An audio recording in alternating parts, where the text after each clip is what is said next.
नमस्कार, बहुत स्वागत है आप सभी का हमारी खास पेशकश में। मैं हूं आपके साथ श्वेता मिश्रा अवस्थी। सबसे पहले आप सभी दर्शकों को मकर संक्रांति पर्व की बहुत बहुत शुभकामनाएं।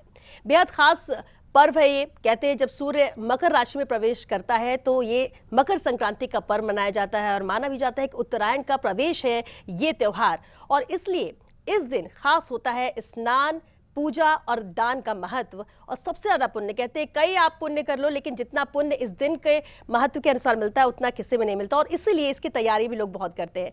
आपके जहन में भी सवाल उठता होगा कि आखिर क्या दान करें, कैसे हमें भगवान का आशीर्वाद हमें मिले, कैसे वो पुण्य हम कमा सके।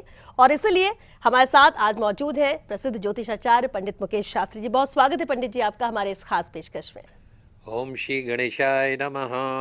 ओम श्री गणप्रियाय नमः। ओम श्री गणपते नमः। ओम श्री गणाध्यक्षाय नमः।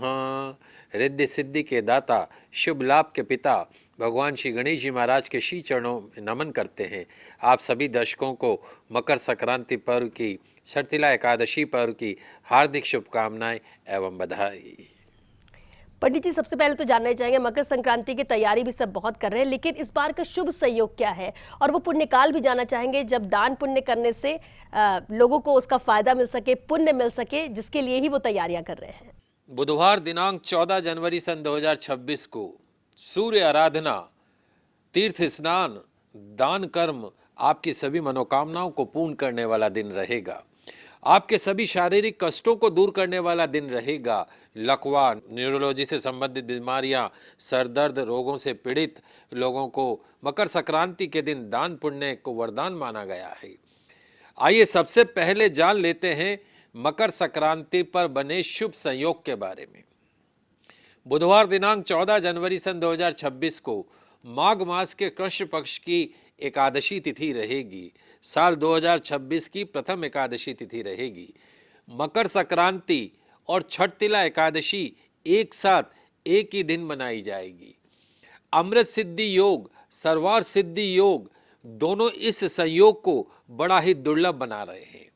दोपहर 3:07 पर भगवान सूर्य देव अपने पुत्र शनि की राशि मकर राशि के अंदर प्रवेश करेंगे, गोचर करेंगे, अर्थात मकर संक्रांति लगेगी। मकर संक्रांति का जो पुण्य काल रहेगा वो बुधवार दिनांक 14 जनवरी सन 2026 को प्रातःकाल 8:43 से सूर्यास्त तक पुण्य काल रहेगा। दान पुण्य इस समय के मध्य किया जा सकेगा। इस बार मकर संक्रांति का रूप क्या रहने वाला है पंडित जी, वो भी जरूर जानना चाहेंगे। हाँ, ये बहुत महत्वपूर्ण प्रश्न है कि मकर संक्रांति किस रूप में आ रही है और उसका देश और दुनिया पर क्या प्रभाव पड़ेगा। तो आइए जानते हैं मकर संक्रांति का रूप क्या रहेगा और देश और दुनिया आम जीवन पर क्या प्रभाव पड़ेगा। तो मकर संक्रांति सन 2026 में प्रवेश काल के समय बालवकरण रहेगा। बुधवार को जब वो संक्रांति काल प्रारंभ होगा तो बालवकरण में होगा, और इस बार मकर संक्रांति का जो वाहन है वो बाघ है और उपवाहन जो है वो घोड़ा है, अश्व है। मकर संक्रांति का वर नाम जो है वो मंदाकिनी है और नक्षत्र नाम भी मंदाकिनी है।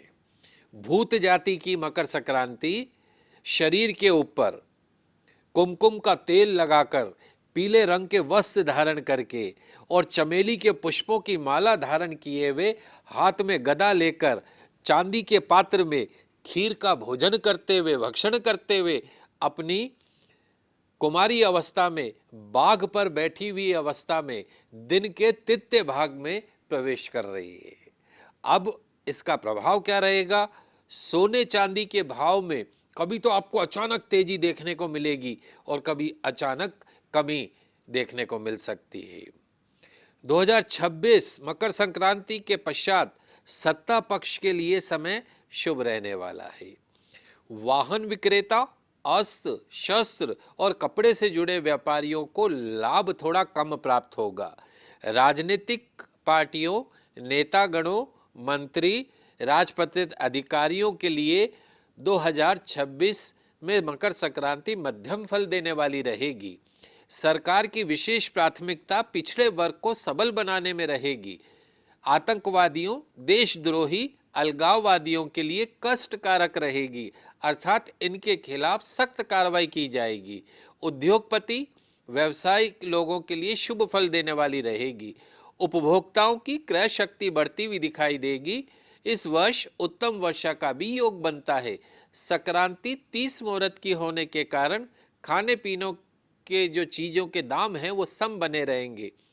मकर संक्रांति के अशुभ प्रभाव से बचने के लिए संक्रांति प्रवेश जब दिन में 3 बजे प्रवेश करेगी उस समय बैठना नहीं है। मुख्य दान क्या रहेगा मकर संक्रांति का? लकड़ी, अग्नि, पंचांग, तिल, गुड़ इत्यादि मुख्य दान मकर संक्रांति के रहेंगे। बिल्कुल। और जैसे कि आपने बताया भी पंडित जी, और खास इस बार इसलिए भी कि मकर संक्रांति और षटतिला एकादशी एक ही दिन है, यानी 14 जनवरी को, और दोनों एक दूसरे के विपरीत है, क्योंकि दान खिचड़ी की जाती है, घरों में खिचड़ी बनती है, और एकादशी के दिन तो चावल नहीं खाया जाता है। अब समझना आपसे ये चाहेंगे, आम जन जो व्रत कर रहा है एकादशी का या नहीं भी कर रहा है, दान कब करे खिचड़ी का? जी, बहुत महत्वपूर्ण प्रश्न है और बड़ा दर्शकों को भ्रम है इस बात का कि एकादशी वाले दिन चावल न तो खा सकते हैं, न चावल का दान शुभ माना गया है। तो ऐसे में क्या करें महाराज? तो आपको चूंकि एकादशी है, उस दिन जो है वो सफ़ेद तिलों का दान का विशेष महत्व बताया गया है। दान तो आपको करना है एकादशी के दिन, लेकिन वो दान जो होगा वो सफ़ेद तिल का हो।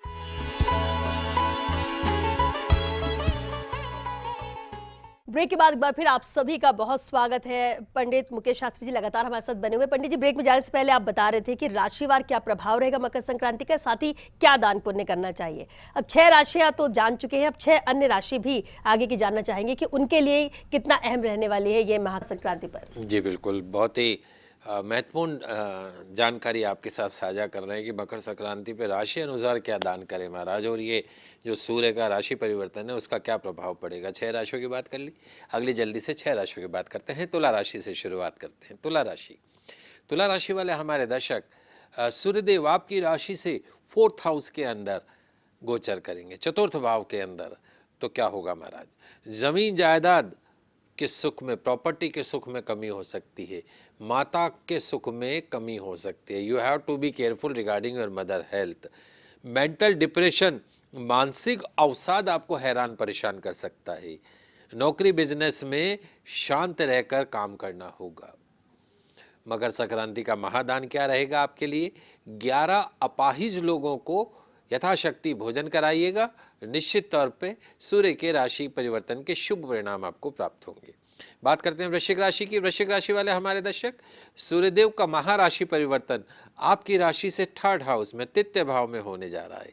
तो क्या होगा? आलस्य को त्यागना होगा। भाई बहनों में वैचारिक मतभेद की संभावना है, उसको भी टालना होगा। नौकरी व्यवसाय के अंदर आ सकता है फ्लक्चुएशन, उतार चढ़ाव, तो केयरफुली रहना होगा। ओवर कॉन्फिडेंस से बचना होगा। मकर संक्रांति का महादान आपके लिए, कन्याओं के अनाथ आश्रम में 11 किलो गाजर का दान कीजिएगा। निश्चित तौर पे सूर्य के राशि परिवर्तन के अशुभ परिणामों से मुक्ति मिलेगी। बात करते हैं धनु राशि की। धनु राशि वाले हमारे दर्शक, सूर्यदेव आपकी राशि से द्वितीय भाव में, 2nd हाउस के अंदर, फाइनेंशियल सेक्टर के अंदर प्रवेश करेंगे। तो क्या होगा महाराज? धन आएगा और धन जाएगा, पैसा आएगा, खर्च भी होता जाएगा। भाग्य के भरोसे नहीं बैठना है, कर्म पर विश्वास करना होगा। स्वास्थ्य का ध्यान रखना होगा। मकर संक्रांति का महादान आपके लिए, 11 रजाई का दान अंधे बच्चों को कीजिएगा, या उनके स्कूल में 11 रजाई, यथाशक्ति और भी ज़्यादा कर सकते हैं, कम से कम 11 रजाई का दान कीजिएगा। सूर्य के राशि परिवर्तन के अशुभ परिणामों से मुक्ति मिलेगी। मकर राशि की बात करते हैं। मकर राशि वाले हमारे दर्शक, सूर्य का महाराशि परिवर्तन आपकी राशि में ही होने जा रहा है। तो क्या होगा महाराज? थोड़ा सा मानसिक परेशानी आपको हैरान परेशान करेगी। जो मेंटल थॉट्स है वो बहुत ज़्यादा फ्लक्चुएट करेंगे। You have to be careful regarding your decisions. नौकरी बिजनेस में चुनौतियों का सामना करना पड़ सकता है, और स्वास्थ्य का ध्यान रखना है। उत्तेजना से, गुस्से से आपको बचना है। मकर संक्रांति का महादान, 5 किलो सफ़ेद तिल के लड्डू फुटपाथ पे जो बच्चे पल रहे होते हैं उन बच्चों को खिलाइएगा। उनके चेहरे की मुस्कुराहट सारे अशुभ फलों को दूर कर देगी। बात करते हैं कुंभ राशि की। कुंभ राशि वाले हमारे दर्शक, सूर्य का महाराशि परिवर्तन आपकी राशि से द्वादश भाव में होने जा रहा है, 12th हाउस के अंदर। तो क्या होगा महाराज, जुआ, सट्टा, लॉटरी, शेयर मार्केट का काम, जमानत, कोई भी अनैतिक काम आपको नहीं करना है, इनसे सबसे दूर रहना है। आमदनी के मुकाबले खर्चों में अप्रत्याशित वृद्धि होने के संकेत हैं। व्यर्थ के अपमान अपयश से बचना होगा। मकर संक्रांति का महादान क्या रहेगा? गुड़ से बनी हुई गजक, कुष्ठ आश्रम में चले जाइएगा, कुष्ठ रोगियों को गजक खिलाइएगा। उनकी गजक की मिठास और उनके चेहरे की मुस्कुराहट निश्चित तौर पे सूर्य के अशुभ परिणामों से मुक्ति दिलाएगी।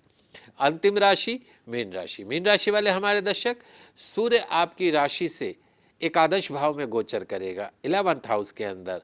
तो जो हमारे बिजनेसमैन दर्शक हैं उनको थोड़ा सा ध्यान रखना होगा काम में, क्योंकि आपके सौदों में आपको बड़ा नुकसान होने की पॉसिबिलिटी है।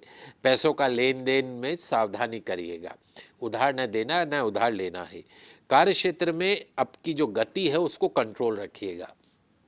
मकर संक्रांति का महादान आपके लिए ऊनी कपड़ों का, ऊनी स्वेटरों का यथासंभव दान पागल खाने में चले जाइएगा। जो मानसिक रोगी होते हैं ना, उनको आप स्वेटर का, ऊनी कपड़ों का, ऊनी मोजों का, ग्लव्स का दान कीजिएगा। सूर्य के राशि परिवर्तन के अशुभ परिणामों से आपको मुक्ति मिलेगी।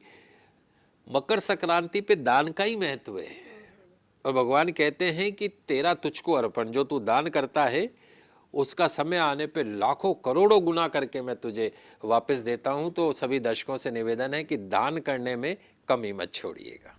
बिल्कुल, और बेहद अहम जानकारी इन 12 राशियों को लेकर भी आपने दी, उपाय भी बताए, दान क्या करना है वो भी आपने बताया पंडित जी। लेकिन इस बार मकर संक्रांति के दिन ही षटतिला एकादशी का व्रत भी किया जाएगा, तो इस व्रत और षटतिला एकादशी के महत्व को भी आपसे जानना चाहेंगे। साल 2026 की प्रथम एकादशी, अंग्रेजी वर्ष की प्रथम एकादशी है। शास्त्र क्या कहते हैं कि जो व्यक्ति छठतिला एकादशी का व्रत रखता हो, उस दिन दान पुण्य करता हो, भगवान उनको अज्ञानता पूर्वक किए गए जो अपराध है, पाप कर्म है, नजर वचन कर्म से भी कोई पाप कर्म किया हो, उस कर्म से मुक्त कर देते हैं और पुण्य दान देकर स्वर्ग में स्थान प्रदान करते हैं। छठतिला एकादशी के व्रत के दिन जितने सफ़ेद तिल का दान करोगे, एक मुट्ठी में कितने तिल हो गए, को मान लो 500,000 तिल हो गए, उतने ही वर्षों तक स्वर्ग लोक में निवास करने का भगवान आपको अनुमति प्रदान करते हैं। जितने सफ़ेद तिलों का दान करोगे उतने वर्ष तक स्वर्ग लोक में निवास करोगे। शास्त्रों में छठ तिले का आदिश्य के दिन 6 प्रकार से तिलों के प्रयोग बताए गए हैं। कितने? 6 प्रकार से। कैसे कैसे कर सकते हैं वो बहुत महत्वपूर्ण है। मकर संक्रांति और छठ तिला एकादशी के दिन जब आप स्नान करने जाएंगे तो उस जल में थोड़े से तिल मिला देंगे, तिल मिला के उस जल से स्नान करना। दूसरा, तिल का उपटन लगाना, शरीर के सभी जो आपके त्वचा से संबंधित रोग होते हैं वो दूर हो जाते हैं।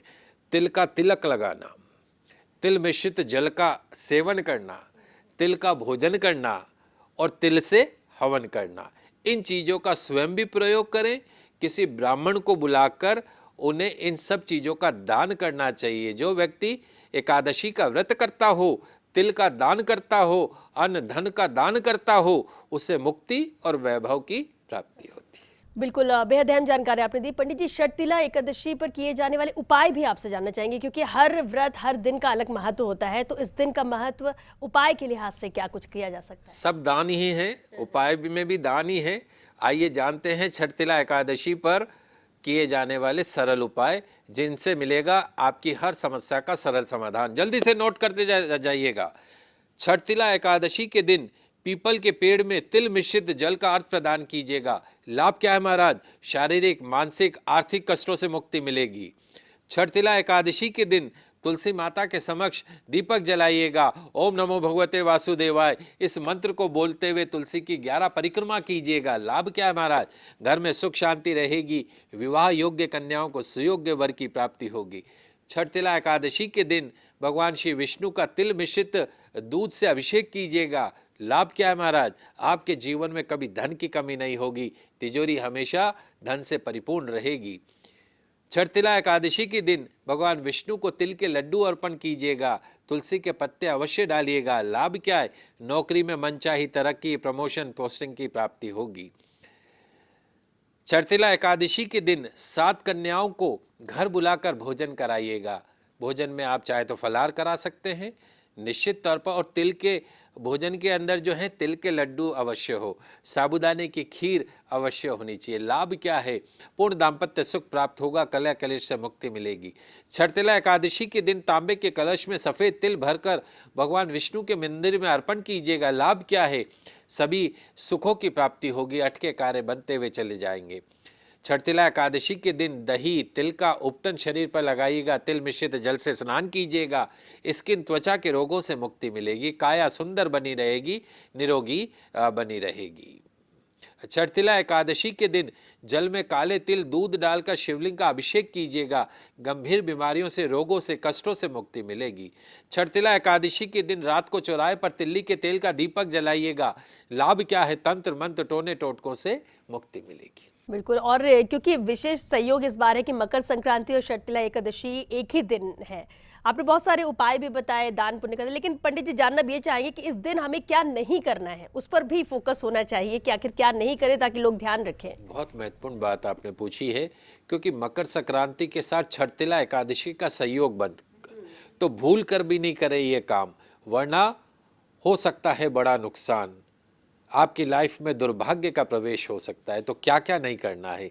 इस बार मकर संक्रांति और छठतिला एकादशी का शुभ संयोग है। ऐसे संयोग के अंदर कुछ ऐसे काम हैं जो आपको नहीं करने। क्या नहीं करना है? नशा नहीं करना है, क्योंकि संक्रांति का माहौल होता है। आपने देखा होगा लोग छतों पर बैठते हैं, ड्रिंक करते हैं, पतंगे उड़ाते हैं, नाचते हैं, करते हैं। तो सिगरेट, शराब, गुटखा, मांसाहार, इन सब चीज़ों से मकर संक्रांति के दिन इस बार विशेष तौर पे आपको दूर रहना है। मकर संक्रांति के दिन विशेष तौर पे हमारी महिलाएं दर्शकों के लिए, चूँकि एकादशी का दिन रहेगा, तो बाल नहीं धोने हैं। किसी भी पेड़ पौधे की कटाई छटाई भी आपको नहीं करनी है। घर में अगर आप गाय भैंस पालते हैं तो मकर संक्रांति के दिन उनका दूध नहीं दूना है। लहसुन, प्याज, मांस, मदिरा का सेवन इस बार मकर संक्रांति पे नहीं होना चाहिए। अपनी वाणी को पवित्र रखना है। पूरा दिन किसी को भी अपशब्द नहीं बोलना है, और सबसे विशेष बात, आपको गुस्सा नहीं करना है। सभी के साथ मधुरता से पेश आना है। स्नान और दान करके ही कुछ भोजन आपको करना है। मकर संक्रांति के दिन अगर आपके घर पे कोई भी भिखारी, साधु, बुजुर्ग आता हो तो घर से खाली हाथ मत जाने देना। रात्रि समय में, मकर संक्रांति वाले दिन रात्रि समय में पूर्ण ब्रह्मचर्य का पालन करना है। और विशेष तौर पे जैसे मैंने आपको कहा, चावल या चावल से बने किसी भी पदार्थ का आपको सेवन नहीं करना है। छोटी छोटी बातें हैं, ध्यान रखिएगा। बिल्कुल पंडित जी, और बेहद महत्वपूर्ण ये पर्व है, त्यौहार है, और बहुत अहम जानकारी आपके जरिए भी हमारे दर्शकों तक पहुंची कि आखिर हमें क्या करना है, क्या नहीं करना है, कितना महत्व है इस बार मकर संक्रांति का। बहुत शुक्रिया आपका इस पूरी जानकारी के लिए, हमारे कार्यक्रम को खास बनाने के लिए। एक बार पुनः आप सभी दर्शकों को मकर संक्रांति की, छठतिला एकादशी की हार्दिक शुभकामनाएं एवं बधाई। माता रानी का आशीर्वाद आप सभी पर बना रहे, आप सभी का कल्याण हो। बहुत शुक्रिया, और इसी के साथ हमारी खास पेशकश में बस इतना ही। लेकिन एक बार फिर आप सभी को मकर संक्रांति पर्व की बहुत बहुत शुभकामनाएं। ये पर्व सबके लिए खुशियां लेकर आए, और दान पुण्य करना तो वैसे भी कभी व्यर्थ नहीं जाता है, तो बढ़ चढ़ कर दान पुण्य करिए, लोगों की मदद करिए, और उपाय अपनाइए जो पंडित जी ने कहे भी हैं, ये आपको फायदा जरूर पहुंचाएगा। और आपके जो उम्मीद है इस पर्व से और जो प्रार्थना ईश्वर से, वो भी पूरी हो, यही हम भी कामना करते हैं। दीजिए इजाजत, नमस्कार।